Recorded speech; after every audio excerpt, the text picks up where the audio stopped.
We will move on to competences and expertise needed for tomorrow's oil and gas industry. Now, this, of course, is a key factor that all of you have been dealing with for ages. And Steen Brødbæk from Semco Maritime, a leading actor in this country and also soon in other countries, moving very heavily into Norway and the UK and whatnot. Let's have just a presentation of the key problem here. You need to recruit good people, you need clever people, you need all sorts of really heavy educations. What exactly is the problem? Why don't you just hire them and pay them a good salary? Well, I think we mentioned it last year as well. If we want to have good people in this industry, it has to be an industry where people want to go into. So that means that it has to be an industry where the three parties that were discussed before, government, operators and suppliers, is promoting the industry as a very strong industry that has a very long and prospering future. And I don't know if the minister has arrived yet. He'll be here. He will be here, because in the last session I had with him, he compared this industry with cholera, where he said that, I told him that we need to be fossil independent. And he said, well, you know, cholera was 30 years ago was in Africa, and luckily today it's not there anymore. And this kind of sentence doesn't help facilitate getting new young people into this industry. And I think, and I know if he's coming here, I'll of course repeat it again. And again, if we let go of that, we also the tax, the 25 billion that was paid last year, wouldn't come as well together with cholera. So we have to have a common sense that this is an industry we have to be proud of. I think Morten, he also went. But can you, sorry, I get your point, and I will repeat it when the minister gets here. If he hasn't heard it, I'm sure his people will relay it to him also. Can you be slightly more specific in explaining, perhaps a little technically, what exactly is your concrete challenge when it comes to recruiting people? Tell us what your problem is. How many can you not hire? How many are you advertising for right now? And what type of people do you need? Well, right now I think the industry, a number of industry players have already said that we are actually laying off people right now in those days here, because we're seeing a downturn, which I think we've seen many other times in this industry. But in general, we will have, going forward, we are having a lack of new people coming into it. And I think we have to look at the total supply chain, coming from the universities, if we're taking more higher skills, but also if you take the craftsmanship. Mm-hmm. In the old days, we had big industry companies, we had shipyards, fabrication facilities that gave us the welders, the electricians. So we had a chain of people that's coming through the portfolio. And right now, that is getting less and less. So we are getting an aging population, part where we're not getting enough people in the pipeline. Carl Schmidt, you are a public servant. You're working in the southern part of Denmark, trying to match or solve the problem of the lack of people with the right competences in this particular business. What exactly do you see as the main challenge? Now we're looking here at a problem. A big company are looking ahead and saying, we see a problem coming up. What exactly, from your point of view, you know the people in that part of Denmark where a lot of the industry is based, out of southern Jutland out into the North Sea? First of all, our pool of resources we're working with is unemployed people in Denmark. There's about 140,000 of them. There isn't any electricians, there isn't any oil and gas engineer unemployed in Denmark. So there's a shortage of these type of competences. We have a lot of skilled and unskilled people.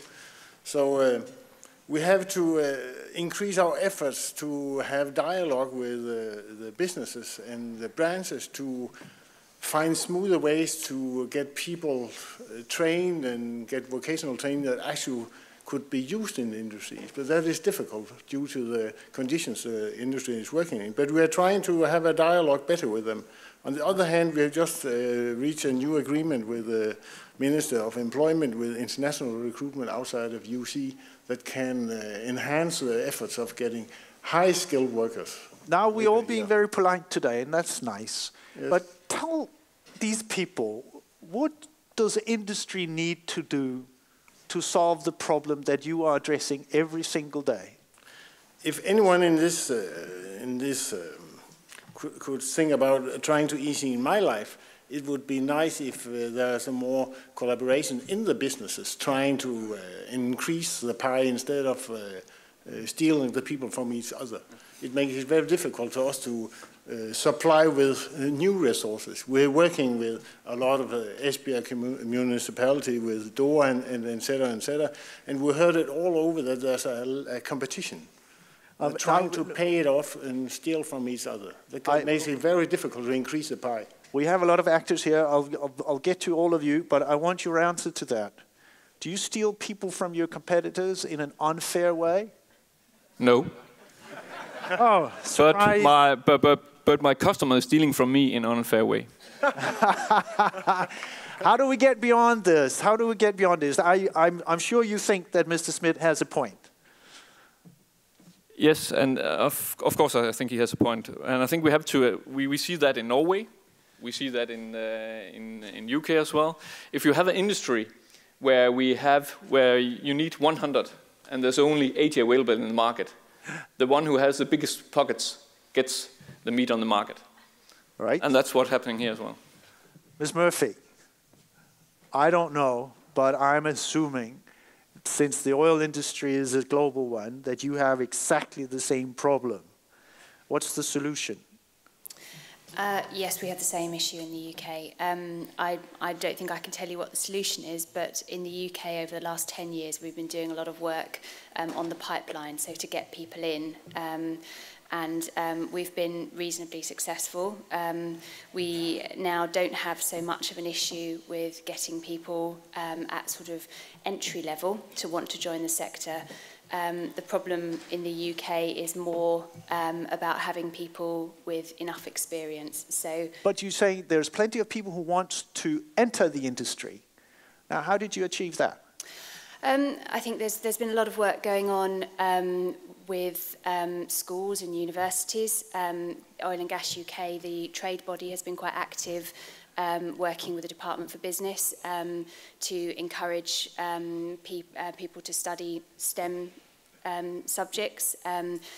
I think there is more to do there because there's still a slight issue of profile for the oil and gas industry in the UK. It's very centred in Aberdeen, and outside of Aberdeen it's less well known, but there's been a lot of general work done to encourage people into engineering and science and technology in the UK, and that's starting to pay dividends.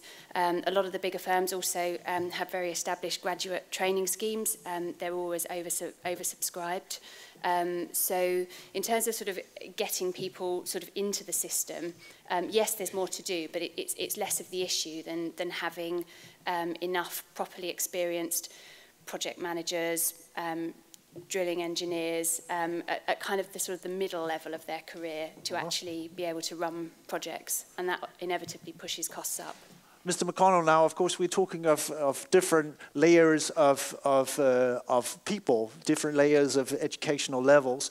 But in general, from a global perspective, what lessons from outside of this region could one bring into the North Sea picture?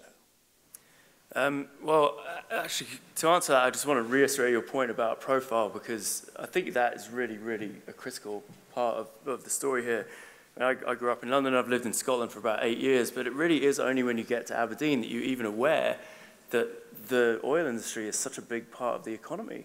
I mean, it's unbelievable that living in somewhere like Edinburgh that it's just not really spoken about. And I think for the UK as a whole, you know, that you certainly never know in London that, you know, that it's such a big deal. So making the oil industry, you know, show its relevance, basically, is what you need to do to get people enthused in it, attracted by it, and get people to want to get into the industry.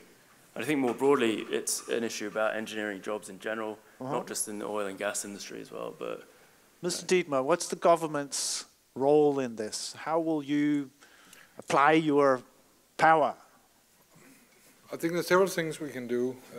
One of the things we're doing at the moment is trying to get a closer cooperation, both at national level but also at regional level, between the Ministry of Employment, Education and my ministry, in order to pinpoint where do we see these needs for qualifications.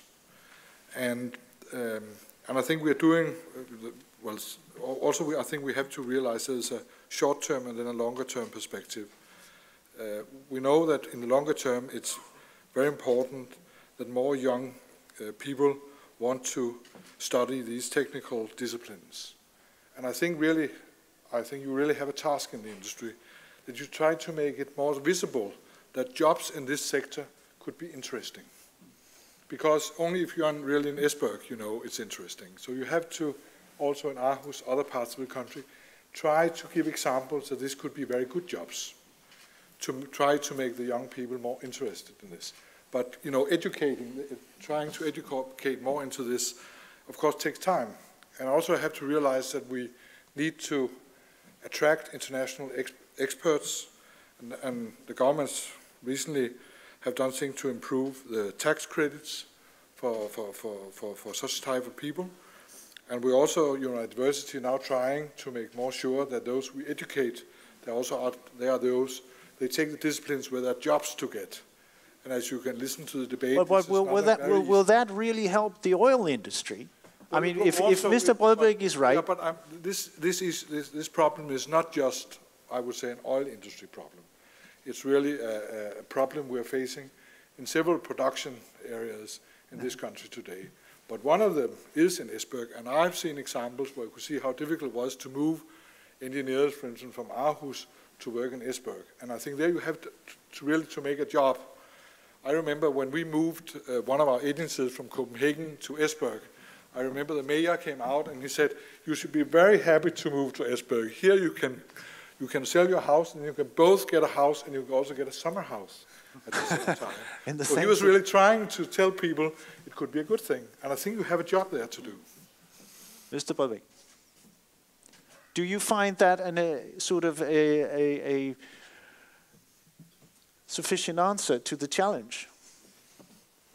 I think it's Michael is right in that it's a combination here. First of all, we have to ensure that the pipeline is strong enough, that we're getting enough young people in, and it's correct that, for example, on the electricity engineering, there's too few in the markets right now, because both there's different industry segments where they're getting more. They also need people where we also need people.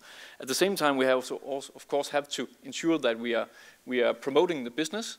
And we are selling it both as a national, very strong business, but also as an international strong business where people can make career paths going through. And that's why I'm addressing the minister one more time. There, I don't need to be compared with cholera, as I was the last time as we discussed in Danish industry. Because if we do that, we simply do not get the young people into this industry. Because we need to be proud of this industry. We need to say there's a lot of experience here, there's a lot of possibilities in there, and on the top of that, we're actually promoting giving taxes to the Danish government at the same time. So we have to be proud. You have to be proud. Mr. Smith, is this really the problem that nobody wants to work in oil, or are we looking at the wrong problem here? Many of the competences we're talking about is highly focused on wind energy and building and construction. There's a hard competition. So oil and gas has to do efforts to get them. Yes, and is that effort something to do with the poor image of oil, or is it something different? I really don't know. I heard it from the branch itself talking about it. Yeah, they always talk about that, but they don't solve the problem. But I'd like to say that you have to pay attention that for the next couple of years there will be twice as many engineers retiring to pension as new youngsters are coming in. So you don't have a problem just with the market or the business. You also have a lot of elder people who is leaving with experienced people. So yeah, I think that could be a good time for the businesses to collaborate a little bit more. It would be easier for our system to play our money and our efforts in if we have a broader basis of competence strategy in the companies. And we have to ensure that we're talking not only on engineers, but a lot of trades, going from welders, electricians, painters, and so on. It's a broad portfolio of resources we're using. Thank you very much, all of you. And let me use this opportunity to thank in particular our international guests, all of them, that took the trouble of traveling here today. Thank you very much to all of you.